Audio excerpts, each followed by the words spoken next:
تو ابھی لانے کے نام دیجیے، ایک طرف تو کہہ دیا امت کی ماں ہے، تو یہ ان کے احترام کی وجہ سے نہیں ہے کہ احتراماً اللہ نے آیت نازل فرمائی، بلکہ بد کرداروں کے خوف کی وجہ سے آیت نازل فرمائی۔ اگر یہ آیت ان کے احترام میں ہوتی تو اللہ کو کبھی کہنے کی ضرورت نہ تھی۔ ماں کانا ابا محمد من رجالکم، محمد تم مردوں میں کسی کا باپ نہیں ہے۔ لیکن مثال گرامی آئیے دیکھیں، ایک طرف تو اللہ نے انکار کر دیا کہ محمد مردوں میں کسی کا باپ ہے، لیکن اللہ نے اسی قرآن میں محمد کے بیٹے کو بتایا۔ ایک طرف تو کلی اعلان کر دیا کہ محمد کسی کا باپ نہیں ہے، لیکن دوسری آیت میں کہا ہے کہ محمد کے بیٹے ہیں۔ توجہ فرمائیے گا، کیا کہا؟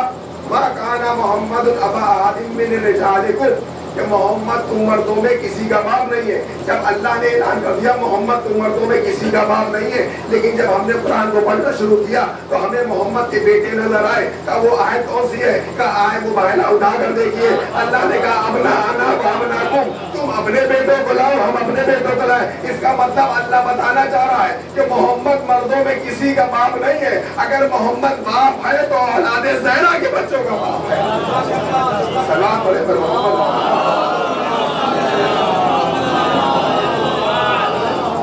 صرف حسن اور حسین کے باپ ہے اور کسی کا باپ ہے، اولاد زہرا کے بچوں کا باپ ہے۔ تو عزیز آنے کے لئے اس کا مطلب کہ احتراماً ان سے نہیں کہا کہ لعنت نہ کریں۔ جو علی کے مقابلے میں آ جائے، جو حسن کے مقابلے میں آ جائے، بھائی تاریخ دیکھیے، تاریخ کا آئینے میں دیکھیے، کتابوں کو دیکھیے، اس نے تیر برسایا امام حسن کے جنازے پر۔ علی کے مقابلے میں کون آیا ہے؟ تو اس پر سلوات پڑھیں گے کہ لعنت نہیں گے؟ خود کہتی اپنی زبان سے مرغونہ کہتی ہے کہ میں نے ایک غلام کو پالا، کیوں کہ جب بھی میں اس غلام کو دیکھتی ہوں تو میرا دل خوش ہوتا ہے، کیوں؟ کیونکہ اس کی شکل ابن ملجم سے ملتی ہے، تو مجھے خوشی محسوس ہوتی ہے کہ علی کا قاتل ہے، اس لیے میں نے اس غلام کو رکھا ہوا۔ اس کا احترام کریں گے۔ ہر نبی کی زوجہ ہو، چاہے جس زمانے کی نبی ہو، ہم ہر اس عورت پر لعنت بھیجیں گے جو علی کے مقابلے میں آئے، اور کرے جانے کا، چاہے نبی کا بیٹا ہو، چاہے نبی کا چچا ہو، چاہے نبی کی اپنی زوجہ ہو۔ عزیز آنے کے نبی امام حسن مصطفیٰ امامت کا سلسلہ، چاہے نبوت کا سلسلہ، وہ جب آتا ہے تو کچھ نہ کچھ معجزات لے کر آتا ہے۔ جناب ابراہیم ہے، ان کے پاس جب نبوت مولا آیا ان کے بعد بھی معجزات، جناب عیسیٰ کے پاس، یعنی ہر نبی کے دور میں نبی کو معجزات سے اللہ نے نوازا۔ جناب عیسیٰ نے معجزہ دکھایا، دکھائی دے دیا۔ جناب ابراہیم کے پاس جب معجزہ آیا، گھر میں آگ آ گیا، کھانے کو کچھ نہیں، بچے پریشان، زوجہ پریشان۔ جناب ابراہیم گھر سے باہر نکلے، کچھ جاؤ کام کرو اور کچھ نہیں کرو، کوئی کام نہیں کیا۔ کیا کیا؟ چولہا لے کر نکلے تھے، میرے بھائی چولہے میں ڈال دیا، گھر کے اندر آئے، زوجہ ہو گیا، وہی ریت آٹے میں تبدیل ہو گئی۔ یعنی نبی کو جب معجزہ ملتا ہے تو جو چیز نہیں ہوتی وہ چیز واقع ہو جاتی ہے۔ اسے ہم علماء نے اس کو بدعت کہا، نہیں تھی لیکن وہ چیز واقع ہوئی، اسے بدعت کہتے ہیں۔ جناب ابراہیم نے ریت ڈالی تھی لیکن جب زوجہ نے پلٹا تو وہ آٹا نکل گیا۔ علی کے پاس یہ معجزہ آیا تو نہ جانے کتنے معجزات دکھائے۔ یہی معجزہ جب امام حسن مصطفیٰ پر کیونکہ شب شہادت ہے امام حسن، خطبہ دے رہے دیتے مولانا نے ارشاد فرمایا کہ کائنات کی جتنی بھی چیزیں ہیں سب ہماری گواہی ہے۔ بادل ہم برساتے ہیں، پانی ہم برساتے ہیں، ہوا ہم چلاتے ہیں، رزق ہم تقسیم کرتے ہیں، حیات ہم دیتے ہیں، موت ہم دیتے ہیں۔ جیسے ہی امام یہی کرنے لگے، شخص کھڑا ہوا کہ مولا یہ سارے فضائل تو آپ اپنے لیے پڑھ لیں، یہ ساری صفتیں تو اللہ کی ہے، آپ کہاں سے کرنے لگے؟ تب تجھے شک پیدا ہو رہا ہے کہ شک نہیں، یقین ہے کہ ساری چیزیں اللہ کہتا ہے، یہ آپ کہاں سے کرنے لگے؟ امام کے چہرے پر جلال آیا اور ایک جملہ کہا، تجھے شرم نہیں آتی نامحرم مردوں کے درمیان میں بیٹھی ہوئی ہے؟ تجھے شرم نہیں آتی نامحرم مردوں میں بیٹھی ہے؟ اب تاریخ نے دیکھا کہ جو بھاگتا ہوا آیا تھا جب وہ نکلا ہے تو چلتی بھی گئی ہے۔ جو امام کے جملوں کا اثر یہ تھا، مرد بن کر آیا تھا اور عورت بن کے گیا۔ جب بھاگنے لگی تو امام نے کہا ٹھہر جا، ابھی کہاں جا رہی ہے؟ اب پوری بات بھی سنتا جا۔